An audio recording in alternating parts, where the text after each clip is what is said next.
जोड़ लें, दोनों आंखें बंद, रीढ़, कमर और सिर सीधा।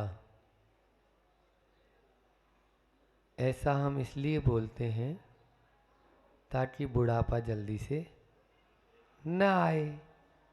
झुककर बैठेंगे तो बूढ़े जल्दी हो जाएंगे। जवान बना रहना चाहते हैं और बनना भी चाहिए। करते हैं मंडलाचरण। आदिम तीर्थंकर प्रभु, आदिनाथ मुनिनाथ, आदि व्याधि अगमग मिटे, तुम पद में मम मात। चरण शरण है आपके, तारण तरण जियाय। भवदधि तट तट ले चलो, करुणा कर जिन राज। बोली मंडी बामोरा के बड़े बाबा आदिम तीर्थंकर आदिनाथ भगवान की। मूल नायक 1008 श्री चंदा प्रभु भगवान की। संत शिरोमणि आचार्य गुरुवर विद्यासागर जी महामुनि राज की। परम पूज्य मुनि श्री 108 दुर्लभ सागर जी महाराज की। पूज्य मुनि श्री 108 निरंजन सागर जी महाराज की। आज फिर से हम सब कुछ नया सीखने के लिए इस सभा में एकत्रित हुए। बात चल रही है सम्यक दर्शन के उन 8 अंगों पर जिनका हमारे जीवन के साथ में ही नहीं, हमारी आत्मा के साथ में भी संबंध है। और उस आत्मा को यदि परमात्मा बनाना है तो इसके बिना और कोई रास्ता भी नहीं है। उस रास्ते को ही चुनना है जिसके माध्यम से हम अपनी दृष्टि को निर्मल कर सकें, जिसके माध्यम से हम अपने ज्ञान को समीचीनता प्रदान कर सकें और आचरण को उज्जवल बना सकें। ऐसा वह रत्नत्रय को निर्मल बनाने वाला सम्यक दर्शन ही तो है, जिसके माध्यम से हम अनुशासन सीखते हैं।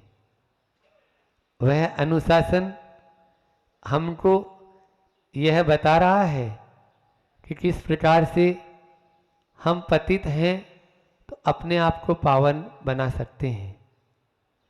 हम मिट्टी हैं तो किस प्रकार से हम एक घट का रूप ले सकते हैं। ये सब उसी के माध्यम से, वह सम्यक दर्शन धर्म का मूल आधार है और उस आधार के ऊपर ही पूरा का पूरा भवन खड़ा हो सकता है। चर्चा उन्हीं गुणों की चल रही है। आज होना तो वैसे बड़े महाराज जी का था, लेकिन फिर वापस उन्होंने बोला कि नहीं आप ही जाओ, हम कार्य में व्यस्त हैं। तो इसलिए मैं बोल देता हूँ कि कई बार अफवाहों पर ध्यान न दें। हाँ, नहीं तो तरह तरह की बातें हो ही जाती है। तो हम जो है कि भैया हम दोनों में ऐसा कोई, तीनों में हम ऐसा नहीं है। तीनों बिल्कुल एक हैं और नेक है। लक्ष्य भी एक है और नेक है। तो अब लेकिन वो अंडरस्टैंडिंग रहती है कि उनको कोई काम है तो भैया ठीक है, और फिर वो जानते हैं ना कि ये सब संभाल लेगा, ये सब काम कर लेगा, उधर भी देख लेगा, इधर भी देख लेगा। ठीक है, उनका वात्सल्य है। उसी भावना को मद्देनजर रखते हो। हमने बहुत बोला कि नहीं आज तो अब आप ही जाओ। अच्छा नहीं, हम रोज रोज प्रवचन हम ही करें, ये कोई बात हुई क्या? तो फिर वो बोले नहीं आप तो कुछ भी कर ले। अच्छा, हमारी कोई तैयारी भी नहीं थी। हमने सोचा अब तो 2 अक्टूबर का गांधी जयंती है तो गांधी जी के विषय में बोलना है, तो वो सब्जेक्ट ही अलग हो गया। फिर भी कोई नहीं, धर्म की बात तो जब कभी भी अपन बैठें और जब कहीं पे भी बैठें, क्योंकि वो तो आत्माश्रित है, बाहरी सुनाने की कोई बात नहीं है। क्योंकि आप भी मुझे समझ चुके हैं और मैं भी आपको समझ चुका हूँ कि मंडी भामोरा वाला कैसे माल चाहते हैं। तो अब दुकानदार और ग्राहक की बात तो रही नहीं है, जैसा माल आप चाहते हो वैसा ही माल हम आपको दे देंगे, काम खत्म। काय के लिए अपन ज़्यादा सौदाबाजी करेंगे तो इसलिए अपने यहाँ तो यही है, धर्म में जो आचार्यों ने जो हमें जो बातें बताई है उन्हीं बातों को, तो जो 4 गुण थे अभी जिनकी चर्चा अपन किए, निसंकित पहले दिन अपन ने कि संदेह और भय से रहित होना ही निसंकित अंग है। फिर निकांक्षित, अपेक्षा रखना ही हमारी उपेक्षा का कारण बन जाता है, किसी से अपेक्षा न रखें, यह निकांक्षित अंग में अपन ने देख लिया।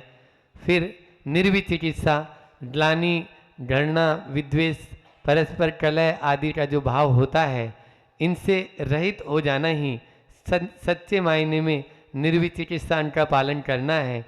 और फिर कल अपन ने बात की थी अमूढ़ दृष्टि, मूढ़ता से रहित होना ही, जो आध्यात्मिक मूढ़ता है उससे भी रहित हूँ, और जो उपासनागत चाहे वो गुरु मूढ़ता, देव मूढ़ता और लोक मूढ़ता के आधार पे जो हमारे भीतर में आ जाती है।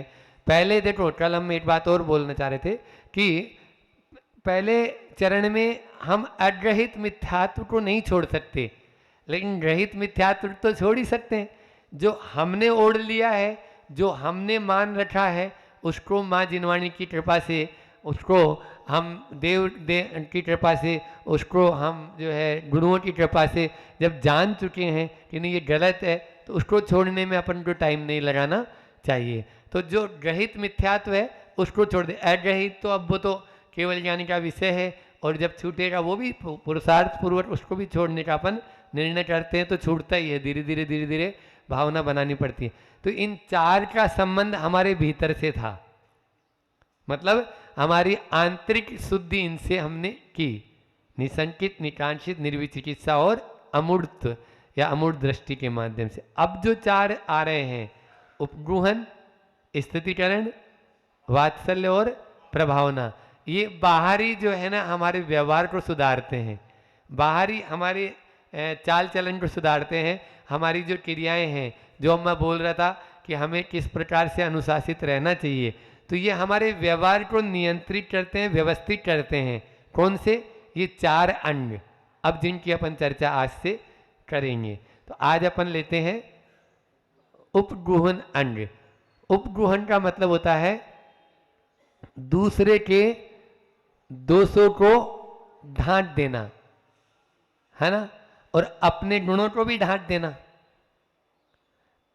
अपने गुणों को ढांटना और दूसरे के दोषों को ढांटना, ये होता है उपगुहन अंग। हम उल्टा करते हैं, दूसरे के दोषों को तो उजागर करते हैं और अपने दोषों को भी उजागर करते, ढक देते हैं, और अपने गुणों को उजागर करते हैं। अपने में छोटा सा भी गुण है तो उसको बड़ा चढ़ाकर बताना, और यदि दूसरे में छोटा सा भी दोष है तो उसको तिल का ताड़ बना देना। ये उपगुहन अंग नहीं है। आज हम यही चर्चा अपन आपस में करते हैं कि किस तरह से हम घर गृहस्थी में रहते हैं कि तो जिसके प्रति हमारा मोह होता है, ममत्व होता है, उसके गुणों को तो हम जो है जल्दी से, बहुत जल्दी से उजागर करते हैं। दोषों को, जिसके प्रति प्रेम है, वात्सल्य है, ममत्व है, उसके दोषों को ढांट लेते हैं, है ना। लेकिन जिसके प्रति वैमनस्य है, द्वेष भाव है, ईर्षा भाव है, उसका तो देखते रहते हैं कि कहाँ से गलती ये कर रहा है बस, और उसको ढूंढते हैं और ढूंढ के उस गलती को उठाते हैं। यही हमारे पतन का कारण बन जाता है। बंधुओं, ध्यान रखें, हम यदि कहीं पर भी हों, आग लगाने की कोशिश करेंगे तो पहले हमारा घर जलेगा, दूसरे का बाद में। दिया सलाई पहले स्वयं जलती है, हो सकता है हवा चले तो वो बुझ जाएगी जिसको जलाने के लिए आपने दिया सलाई जलाई थी। जिसको जलाने के लिए, जहां आग लगाने के लिए आपने दिया सलाई जलाई थी, वो जलेगा या नहीं जलेगा ये बाद में है, निर्भर करता है। लेकिन आप दिया सलाई की तरह हैं, आप स्वयं तो पहले जल ही चुके होते हैं। इसलिए कभी भी इन चीज़ों, दो सुवादे से मौनम एक आता है, उसमें भी अपन पूजा की पंक्तियों में भी लास्ट में पढ़ते हैं ना कि दोष ढाकू सभी का। जब प्रतिज्ञा करते हैं लास्ट में, अंत में 7 फेरे होते हैं ना जैसे, तो ऐसे ही भगवान के साथ में भी हम 7 प्रतिज्ञा करके अपने घर की ओर चले जाते हैं कि शास्त्रों का हो पठन, सुखदा लाभ सत्संगति का, सद्व्रतों का सुजस करके, दोष ढाकू सभी का। ये प्रतिदिन भावना बातें, हाँ प्रतिदिन। लेकिन कहाँ डरते हैं हम, बताओ? हम तो उजागर में ही लगे हैं। हम तो अच्छे वाले जो मुनि महाराज जी भी होते हैं, उनका भी यही देखते कि इनमें से कहाँ से छेद है। तो ध्यान रखना, बुरा लगेगा। लेकिन एक सत्यदेव जी जैन थे, SD जैन साहब, है ना, उनका तो उनका ये बहुत अच्छा वाक्य लगता था। वो मुझे ताऊ जी बोलते थे, हम छोटे थे, लेकिन वो अध्यक्ष थे, समाज के अध्यक्ष थे। जैसे अजीत जी हैं, बिल्कुल सेम टू टॉप ही समझ लो। अब तो वो नहीं रहे, तो अच्छे RS मतलब राजस्थान एडमिनिस्ट्रेटिव से बहुत बहुत बड़ी पोस्ट पे थे वो, तो प्रशासनिक अधिकारी थे, बड़े पद पे थे। तो वो मुझे ताऊ जी बोलते थे। तो वो मैं बोलता था कि क्या समाज में समझ में नहीं आ पाती, जहाँ भी जाओ वहीं यही है, कहीं पे भी चले जाओ आप, है ना, ऐसा नहीं कि मतलब। तो वो बोले सुनो ताऊ जी, बोले चमार का काम क्या है, जूती में छेद देखने का। भाई अपन उसके बाद जूता सुधराने गए हैं, तो वो तो यही देखेगा कि कहाँ कहाँ से फटा है। तो ये कौन देखता है, बोलो? उनका ये कहना रहता था। तो इसलिए कभी भी दूसरों के दोष देखेंगे तो यही हालत रहेगी। अपन गुण देखें ना, और ऐसा संसार में कोई भी व्यक्ति या वस्तु नहीं है, चाहे ये पेन हो, चाहे सामने ये किताब हो, चाहे मैं हो, चाहे आप हो, कोई भी व्यक्ति या वस्तु नहीं है जिसमें गुण ना हो। क्या बोला? जिसमें ऐसा कोई भी चीज नहीं है जिसमें गुण ना हो। अरे और तो छोड़ो, वो पुद्गल है, क्योंकि जो दिखता है वो पुद्गल है, चाहे मैं भी दिख रहा हूं तो पुद्गल ही हूं। तो पुद्गल में रूप रस और स्पर्श और हाँ, रूप रस गंध और स्पर्श, ये 4 गुण तो हैं उसमें, 4 ये गुण हैं उसके। आप देखो तो उसमें भी रूप है, आप देखो तो उसमें भी स्पर्श है। लेकिन हम वही चाहते हैं जो हमारे मन को अच्छा लगे, हम वही चाहते हैं, तो वहां पे उपगुण नहीं हो पाएगा। वो तो आपका मन का काम हो गया, मन का माना हो गया।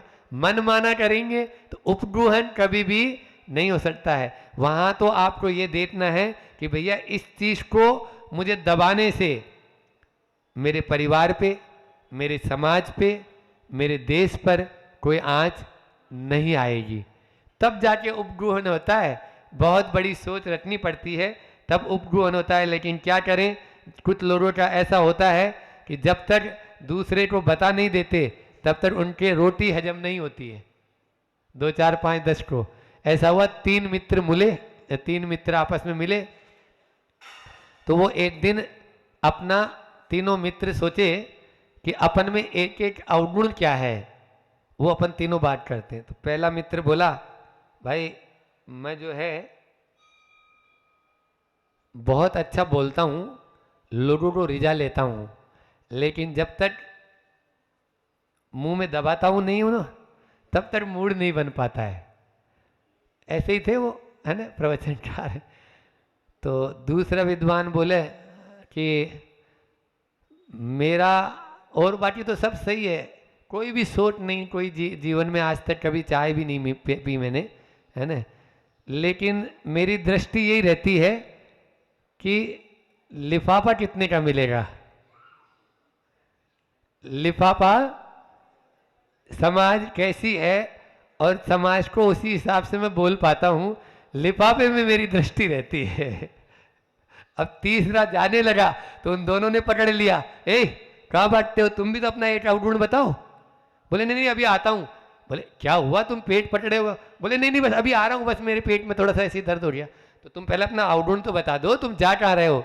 बोले जब तक मैं कोई का अवगुण सुन लूँ उसको 2 4 5 10 को नहीं बता दूं तब तक मेरे पेट में बहुत तेज दर्द होता है। तो वो इसलिए बाहर रहा था। तो ये उपगुण अंग की चर्चा करना है, कर रहे हैं। ऐसा नहीं करना अपन को उस व्यक्ति की तरह। लेकिन आज समाज में बहुतेरे व्यक्ति, पहले घर एकजुट रहता था, एक साथ बंधा हुआ रहता था। क्यों? दोषवादी से मौनम, एक ही सूत्र होता था। आप देख लीजिए, 50-50 लोग एक चूल्हे पे रोटी खाते थे। क्यों? दोषवादी से मौनम। हाँ, उपगुण अंग कूट कूट कर भरा था उनके अंदर। सुन भी लिया, सास ने मान लीजिए साथ साथ, क्योंकि अब अभी की तरह नहीं है कि एक ही बहू है और एक ही बेटा है, ऐसा नहीं चलता था। पहले 7 बहुएं होती थी और 7 ही बेटा, और सब एक जगह ही भोजन करना है। अब देख लो क्या होता था, धमा चोटड़ी नहीं मचती थी। सास सुनती सबकी थी लेकिन करते अपनी मन की थी। माँ होती थी, दादी होती थी, उनकी चलती थी, और वो यदि बोल देती थी उसमें कुछ भी रत्ती भर कम नहीं होता था। और पहले तो बोलते, हर बात पे बोलना भी खराब है। होता क्या है कि हम लोग छोटी छोटी बातें टोटा टोटी होती है ना, टीटा टिप्पणी, तो ये जो टीटा टिप्पणी हर बात पे करते हैं, ये भी सही नहीं है, ये भी सही नहीं है। आचार्य श्री जी को आपने देखा होगा ना, वो बड़ा से बड़ा दोस्त भी यदि हमारा देख भी लेंगे ना, कभी बोलेंगे नहीं। अपन ने देख लिया कि आचार्य श्री ने देखा है, लेकिन वो कभी नहीं बोलेंगे कि इसने ऐसा कभी किया है। लेकिन जिस समय बोलेंगे तो फिर समझ लो आपकी अब आपकी फाइल पूरी खुलने वाली है। मतलब आप जब से पैदा भये थे तब से फाइल उनके पास में है, उनके पास जब से आए हो तब से वो पूरे बता देंगे। आपने देखो उस समय ऐसा किया था, आपने उस समय ऐसा किया था, आपने उस समय ऐसा किया था। ये सब शोभास्पद नहीं है। अपने मुनि पद के लिए अपन को ये सब बातें नहीं करना चाहिए, और इससे अपन को दोष लगता है, अपनी चर्या में दोष लगता है। तो आप अपन को भी समझ में आ जाता है कि नहीं, गुरुजी जो बात बोल रहे हैं वो बिल्कुल सही बोल रहे हैं। घड़ी होती है घड़ी, तो घड़ी के अंदर 3 कांटे होते हैं, है ना, पेंडुलम वाली घड़ी है, तो 3 कांटे होते हैं। उसमें वो एक सेकंड का कांटा है, और टिक टिक टिक टिक टिक टिक करता रहता है। लेकिन आपका ध्यान कभी जाता है? नहीं जाता, दिन भर रात भर चलता रहता है। लेकिन जैसे ही वो पेंडुलम वाला है, एक टंकार होती है, तुरंत आपका ध्यान आकर्षित होता है या नहीं होता? होता है। इसलिए बच्चों को यदि सही शिक्षा देनी है, बच्चों को कैसे कंट्रोल में रखें, बच्चों को अपने अनुसार कैसे चलाएं, तो ये सूत्र बांध लो कि बात बात में जो है ना नुक्ताचीनी होती है। हाँ, थोड़ा सा हुआ नहीं, उसके पहले ही बोल दिया, इससे उसके ऊपर गलत प्रभाव पड़ेगा, वो आपकी बात सुनेगा ही नहीं, सुनेगा ही नहीं। और आज यही हो रहा है। एक बार रामटेक में एक संस्मरण और याद आया गुरुजी का, कि एक बच्चा गुवाहाटी से, एक माँ और पिताजी और बच्चे, 2 बच्चे लेके आए। तो उस बच्चे के लिए, क्योंकि 2 ही होते हैं, वो तो एक बच्ची और एक बच्चा, बाकी काम हो गया सब कच्चा। आप क्या करें, हम कुछ नहीं कर सकते, हम प्रवचन में बोल सकते हैं, इसके अलावा तो सब आप ही के ऊपर है। हाँ, बल्कि हम तो ये तक कहते हैं कि कोई यदि नया दूल्हा दुल्हन आते हैं तो मैं तो सबसे पहले यही बोलता हूँ कि भैया देखो, मैं तो बाल ब्रह्मचारी, है ना, आप लोगों ने विवाह किया है, तो अब आचार्य विद्यासागर जी महाराज जैसी संतान चाहते हैं ना। आप दोनों यही सोचो कि आचार्य विद्यासागर जी महाराज कैसी संतान चाहते हैं, उसका नक्शा बनाओ पेपर पे भी और अपने दिमाग में भी, और वो जैसी संतान चाहते हैं वो आप उत्पन्न कर सकते हो। आप में कैपेसिटी है, तो आपको वो काम करना है। आपको, जिससे मेरे गुरुजी जो भावना है, मेरे गुरुजी की भावना आप पूर्ण कर पाएंगे। तो ये चीज अपन को सोचना है। पूछ लो ये अति से सामने बैठा, इससे भी यही बात बोली है कि भैया तुम्हारी इसने अपने पहले तो यानी बहुत, क्योंकि ये भी रात्रि में भोजन आदि नहीं करना और ये नहीं करना तो मिली नहीं। सब लोग यानी जो है ना यही चाहते, नहीं रात्रि भोजन करोगे तो हम अपनी लड़की देंगे। मैंने बोला डरे मत, तुम घबराए मत, विवाह होगा, लेकिन तुम घबराएगा तो कुछ नहीं होगा। और फिर मिली, एक कदम आगे बढ़कर चलने वाली मिली इसको। ऐसे होता ही है। धर्म पे मजबूत रहने की जरूरत है, पहले मजबूत रहेंगे तो आगे बढ़ जाएंगे। इस तरह से वो हुआ। तो आपको क्या करना है, आपको अपने अनुसार जो है ना, बच्चों को यदि देखना है तो उपगुहन अंग को अपने जीवन में प्रतिपल पालना शुरू कर दो आज से ही, कि नहीं चाहे मंदिर में देख रहे हैं अपन कुछ, तो महाराज जी फिर तो नुकसान हो जाएगा ना, हमारा क्या ड्यूटी बनती है, तो कौन सा तुम इतने दिनों में सुधार ही लिए हो, समाज में भी और वहाँ बाहर भी या घर परिवार में भी। हाँ, अपन को करना है तो अपन इस तरह से करें कि उसको मालूम भी नहीं चले और उस पर इफेक्ट भी पड़ जाए। समझ में आ रहा है? जैसे आप में कोई अवगुण है, सुन रहे हो, आप में अवगुण है तो आप कभी भी उन बच्चों के सामने नहीं करते, है ना। चाहे किसी को मान लीजिए बीड़ी सिगरेट का होता है, किसी को कुछ होता है, ये भयंकर अवगुण है, लेकिन उनके सामने नहीं करो। मैं यही कहता हूँ, यदि फास्ट फूड खाना है तो आप अपने बच्चों के सामने मत खाओ, कम से कम वो नई पीढ़ी तो जो है हमारी एक अच्छी तैयार हो जाएगी। आप चोरी छुप के जाके कोने में खा लो तो उनको ये मालूम चलेगा कि ये गंदी चीज है, पापा और मम्मी छिप के खाते हैं। आप मोबाइल का प्रयोग करो तो उनके सामने मत करो, चोरी छिपे जाके कहीं कोने में दूसरी तरफ कर लो, तो उनको ये मालूम चलेगा कि नहीं ये चीज अच्छी नहीं है, इसके कारण से पापा मम्मी देखो उधर ही करते हैं, या उसी तरह से यानी इसको ले जाके उधर बात करते हैं। तो आज लेकिन अब उसको आप मान ही नहीं रहे हो ना, ये ढांटने की बात बोल रहा हूं मैं, समझ में आ रहा है ना, क्या चीज ढटना है इसको सीख लो, तो वो चीज ढट लोगे तो यही तो मर्यादा है। हमें ढटना क्या है यही नहीं मालूम चल रहा अभी, तो हम ढटना, जो चीज ढटना है उसको ढट नहीं पा रहे हैं और जो चीज दिखाना है उसको दिखा नहीं पा रहे हैं, तो ये उल्टा हो रहा है। उपगुहन अंग का तभी पालन हो पाएगा हमारे जीवन में जब हम इन बातों को ध्यान में रखेंगे। आप लोगों को भी अच्छा लग जाए, समय अपनी गति से बढ़ता ही चला जाता है। तो अपन मेरी भावना में पढ़ते हो नहीं पढ़ते हो, गुणी जनों को देख हृदय में मेरे प्रेम उमड़ आवे, ये है। और गुण ग्रहण का भाव रहे नित, दृष्टि न दोषो पर जाए। गुण ग्रहण का भाव रहे, गुण ही ग्रहण करें अपन, तब ही हम अच्छे इंसान भी बन पाएंगे। लेकिन हमारी स्थिति क्या होती है, हम जैसे वो किताब को पूरी पढ़ लेंगे लेकिन प्रूफ रीडर बन के, किताब को पूरा पढ़ लिया प्रूफ रीडर बन के। अब प्रूफ रीडर की दृष्टि में क्या होता है बोलो, प्रूफ रीडर जो है ना उसमें गलतियां देखता है। जैसे ये किताब है तो भैया इस किताब के अंदर क्या क्या गलतियां हैं, यही प्रूफ रीडर ध्यान रखता है।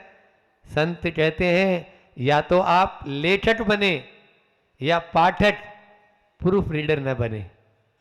प्रूफ रीडर कभी नहीं बनो, आप लेखक बनोगे तो अच्छा है और पाठक बनेंगे तो कुछ जीवन में उतार पाओगे। लेखक तब बनता है जब चिंतन होता है और पाठक तब बनता है जब वो उसको ध्यान से पढ़ रहा है, एक ही पेज को बार बार दो दो तीन तीन बार पढ़ के उसको देख रहा है इस चीज में क्या है जो मेरे गुण का है, इस तरह से वो होगा। तो प्रूफ रीडर बनेंगे तो केवल मात्र कचरा हाथ में लगेगा, है ना। और हमारी स्थिति तो और बुरी है, कचरा भी हम अपने घर का साफ नहीं करते, बाजू वाले का घर का साफ करते हैं। कचरा भी अपने घर का कचरा साफ करें तो निश्चित रूप से सफाई हो पाएगी। और ये देख लेना, एक और बात ध्यान में रखना, जो कचरा साफ कर रहे हैं वो झाड़ू जो है ना वो गंदी तो नहीं है, वो कीचड़ में सनी हुई तो नहीं है, नहीं तो इधर साफ कर रहे हैं उधर और फैलाए जा रहे हैं, इधर तो साफ कर रहे हैं। तो ये सारी चीजें देखना अपन को ही। पहले झाड़ू को भी बिल्कुल अच्छे से संभाल के रखते थे लोग जो पहले के होते थे, और एकांत में रखते थे कि किसी की दृष्टि न पड़े। आज वो सब सामने ही है। और मान लीजिए वो गीली है, कीचड़ में सनी हुई है, कचरा साफ कर पाएगी? नहीं कर पाएगी।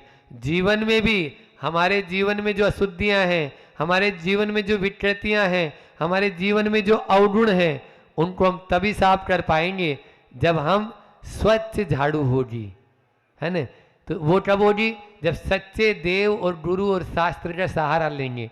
यदि हम झाड़ू गंदी ले लेंगे तो इधर आप साफ कर रहे हैं उधर आप फैलाए जा रहे हो, तो नहीं हो पाएगा ना। तो उपगुहन अंग में हम यही शिक्षा ग्रहण करना है कि किस प्रकार से हम अपने भीतर के दोषों को दूर कर सकते हैं और अन्य के दोषों को भी दूर कर सकते हैं, अपने भी और भीतर के भी। आपको देख के ही दूसरे के दोष दूर होते हैं। बाबा भारती की वह कहानी आज के परिप्रेक्ष्य में मुझे याद आ रही है, जो सबने पढ़ी होगी, है ना, दूसरी क्लास में। दूसरी मतलब अभी वाली क्लास नहीं, आज जो क्लास चल रही वो वाली नहीं, इससे अलग वो दूसरी होती है। और एक सेकंड क्लास भी होती है, उसको भी दूसरी बोलते हैं। हमारे गुरुजी के मुझ से आप लोगों ने कई बार सुना होगा कि ये कहानी हमने दूसरी क्लास में पढ़ी। मगर आचार्य श्री आप सारी कहानियां दूसरी क्लास में पढ़े क्या? बोले दूसरी का मतलब क्या? अरे वो दूसरी नहीं, दूसरी का मतलब ये वाली क्लास नहीं, दूसरी क्लास। गुरुजी है बहुत, कम से कम 50 बार हमने उनके मुझसे, 50 क्या कई बार, मतलब हर कहानी को दूसरी क्लास ही बोलते हैं। तो अब हम भी बोलेंगे कि दूसरी क्लास में हमने भी पढ़ी थी ये वाली कहानी, ठीक है ना। बाबा भारती, जिसका टाइटल आप लोगों को मालूम है, हार की जीत, है ना। बाबा भारती के पास में एक बहुत ही प्रिय और अच्छा श्रेष्ठ घोड़ा था, सुल्तान। उस घोड़े का नाम क्या था? है ना, कितने पराश्रित हैं। कहाँ हमारी स्वाभाविक जिंदगी थी, नेचुरल जिंदगी थी, और पहले होता ही था, ये सब चीज़ें नहीं थी तो भी। लेकिन आप ही नहीं, हम भी, मतलब इनके जितना जितना जितना जितना इनके ऊपर निर्भर होते चले जाएंगे तो हम प्रकृति से दूर चले जाएंगे। तो मैं बाबा भारती के बारे में आपको बता रहा था कि बाबा भारती का प्रिय घोड़ा सुल्तान, जो घोड़ा भी बाबा भारती को बहुत चाहता था, और बाबा भारती भी उसके बिना नहीं रह पाते थे, अपने आश्रम में रहते थे। एक दिन डाकू खड़क सिंह उनके पास आया और बोला, बाबा भारती ये घोड़ा मुझको दे दो। तो उन्होंने बोला, ये घोड़ा मेरा प्राणों से प्यारा है और मैं इसको नहीं दे सकता हूँ, घोड़ा तो आपको देना पड़ेगा, मैं ये घोड़ा आपको नहीं दूंगा, कभी नहीं दूंगा। लेकिन डाकू तो होते हैं, वो तो कोई चीज़ को एक बार यदि समझ लिया कि इसको मुझे पाना है तो पाकर ही रहते हैं। आप लोग कभी झारखंड बिहार में जाएं तो देखने को भी मिल जाएगा कि किस तरह से वो सरेआम उठा के ले जाते हैं, कि इसको उठाना है तो उसी को उठा के लेके जाते हैं, और कोई भी उनका बिगाड़ नहीं पाता है। तो वो तो नंगा, जैसे बोलते हैं ना, जिसके मन में नंगाई आ जाती है, या जो बिल्कुल जिसके कर्तव्य अकर्तव्य को या विवेक को भूल जाता है, उसको शिक्षा देना भी व्यर्थ है। तो ऐसा ही उनके साथ में होता है। अब वो एक दिन बाबा भारती अपने घोड़े पर बैठकर जा रहे थे कि रास्ते में एक लंगड़ा व्यक्ति था, तो वो करा रहा था और बोल रहा था कि मुझे कोई सहायता मिल जाए, पास में ही मुझे अपना इलाज कराने जाना है, दर्द बहुत तेज है पाँव में और चोट बहुत लगी है, और लाठी लिए हुआ और कमर को झुकाए हुआ वह चिल्ला रहा है, करा रहा है। तभी बाबा भारती की दृष्टि उस पर पड़ी, दया से आविर्भूत तो रहते ही हैं साधु लोग। तो उन्होंने बोला, हाँ वाक्य में ये जो है इसको ज़रूरत है, और इसको मुझे घोड़े पर बैठा लेना चाहिए। उसको घोड़े पे बैठा दिया, खुद लगाम हाथ में लिए और पैदल चलने लगे। थोड़ी देर हुई थी, कुछ कदम चले और एकदम से एक झटका लगा, बाबा भारती गिर गए और देखा, अरे पहचाना मुझको, मैं डाकू खड़क सिंह। एकदम से लगा कि आज घोड़ा हाथ से चला गया है, कोई बात नहीं। खड़क सिंह जैसे आगे बढ़ा लगाम खींचने को, तो बाबा भारती कड़कती हुई आवाज में बोले, खड़क सिंह घोड़ा ले जाना है ले जा, घोड़ा ले जाना है तो ले जा, लेकिन इस बात का जिक्र तुम किसी से मत करना, इस बात का जिक्र तुम किसी से मत करना, नहीं तो लोगों का, जरूरतमंद, अपाहिजों और गरीबों पर से विश्वास उठ जाएगा। लोगों का गरीबों पर से, अपाहिज पर पे और जरूरतमंदों पर से विश्वास उड़ जाएगा। इस बात का तुम जिक्र किसी को मत करना, तुम घोड़ा ले जा। वो अपने खेमे में आया जहाँ डाकुओं का सरदार था खड़क सिंह। आया, घोड़ा तो लेकर आ गया, लेकिन मन में हुतल पुतल चल रही है। और इधर भी आश्रम में बाबा भारती आ गए, उनको भी चैन नहीं पड़ रही है, क्योंकि आज उनका प्रिय घोड़ा सुल्तान उनके हाथ से जा चुका है। दोनों एक दूसरे के अपने अपने खेमे में, वो आश्रम में हुतल पुतल दिल में चलती रहती है, जैसे अपने घरों में चलता है। इधर बाबा जो खड़क सिंह था, उसको लगा कि मैंने आज बहुत बड़ा अपराध किया। एक साधु का जो ऐसे विचार रखता है, उसका घोड़ा लाके मैंने बहुत बड़ी गलती की। और रात अंधेरे में ही आया और घोड़े को आश्रम के दरवाजे पर बांधकर चला गया कि नहीं, मैंने अपने ये बहुत बड़ी भूल अपनी स्वीकार की। तब लगा कि बाबा भारती हार कर भी उस समय जीत हो गई उनकी। ये है एक उपगुहन अंग कि किस तरह से बाबा भारती ने कहा कि तुम यदि इस तरह से अपने यहाँ भी जिनेंद्र भट्ट, जो जिनेंद्र सेठ थे, उनका आता है, जिनेंद्र भट्ट सेठ का उदाहरण आता है कि वो छुल्लट जी आते हैं और उन छुल्लट जी को वो छत्र चुरा लेते हैं। बोले नहीं, मैंने ही बोला था इनको लाने के लिए। क्यों? क्योंकि इतने सारे लोग अन्य क्या समझेंगे कि छुल्लट जी क्या चोर होते हैं? बोलो। तो ये चीज अपन को समझना है। आचार्य समंत भद्र स्वामी इन शब्दों में कहते हैं कि स्वयं शुद्धस्य मार्गस्य बाला सत्य जनाश्रयाम वाच्यताम यत् प्रमार्जन्ति तद वदन्ति उपगुहनम। उपगुहन अंग किसे कहते हैं? वदंती क्या है? किस चिड़िया का नाम है? उपगुहन अंग। तो आचार्य समंत भद्र ने कहा, स्वामी ने कहा कि मार्ग जो है वो शुद्ध है। मार्ग हमेशा शुद्ध है। मार्ग ही अशुद्ध है। मार्ग ही अशुद्ध है। मार्ग जिसने बनाया है वो शुद्ध बना के गए हैं। मार्ग अशुद्ध नहीं है। हम लोग कह देते हैं बोलचाल की भाषा में कि ये रास्ता खराब है। क्या वो रास्ता खराब होता है? बोलो। क्या कंकड़ पत्थर है? क्या उसमें कुछ यानी जो है कांटे बिछे हुए हैं? नहीं, रोड तो बहुत गजब का है। डामर रोड है, बिल्कुल बढ़िया है। महाराज इस रास्ते से मत जाओ, ये रास्ता बहुत खराब है। उस रास्ते में जो रहने वाले जो लोग हैं ना, वो खराब है।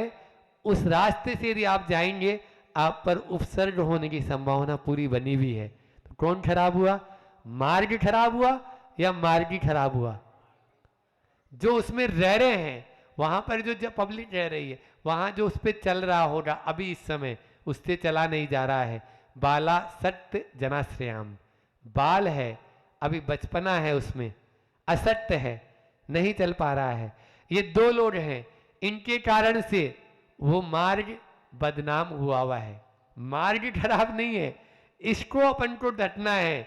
इसको डटने का नाम, इसकी निंदा नहीं करने का नाम, यही तो उपगुहन वदंती, उपगुहन कहते हैं। इसलिए मार्ग को कभी खराब नहीं मानना। भगवान महावीर स्वामी ने जो मार्ग बताया वो मार्ग एक है और बिल्कुल ठीक नेक है। उस पर किसी तरह का कोई वो नहीं है, वो तो बिल्कुल सीधा है और अच्छा है। लेकिन यदि मैं चल रहा हूँ तो मेरे में कमी है। उस मार्ग पर मैंने कदम बढ़ाया, मान लीजिए मैं स्खलित हो रहा हूँ, तो वो मेरे में कमी मान के उसको सुधार करने की अपन को जरूरत है। आप उसको यानी जो है ना कि नहीं नहीं, अरे क्या आज क्या हो गया, ये जो चीज़ देखते हैं ना कि 2-2.5 घंटे अपन मंदिर में मतलब पूजा अर्चना कर ली और उसके बाद में जाके देखा, या मैंने ही मान लीजिए प्रवचन में तो बहुत लच्छेदार बात कर ली है, और अब जब मैं कमरे में चला जाऊं तो मेरा रूप दूसरा हो जाए, तो फिर आप क्या सोचेंगे? अरे ये जिन मार्ग ऐसा ही है। ये जो आ गया ना, तो वो जिन मार्ग का दोष नहीं है, वो मेरी अपनी कमी है ना। तो उसको अपन को डटना है। इतना ही रखते हैं, एक हाइकू और ले लेते हैं, नहीं तो उसके बिना भी आपका अधूरा रह जाएगा। तो पहले दोहा सुना दें। भाई जी चली गई क्या? भाई जी हैं कि बुरा जो देखन को चला, बुरा न मिलिया कोई, और जो दिल खोजा आपना, मुझसे बुरा न कोई। ये इसको देख लो आप। और गुणी गुणी का पक्ष लेना ही विपक्ष पे वज्रपात है। गुणी का पक्ष लेना ही विपक्ष पर वज्रपात है। गुणी का विपक्ष कौन? यहां पर अवगुण। अवगुणों को हटाना है तो गुणों का पक्ष ले लो, उस पे अवगुण पे तो वज्रपात होना ही होना है। इसलिए अपन को गुणों का पक्ष लें और अवगुणों को चित्त ना धरें। प्रभु मेरे अवगुण चित्त ना धरें। इन्हीं भावनाओं के साथ अपनी वाणी को विराम देता हूं।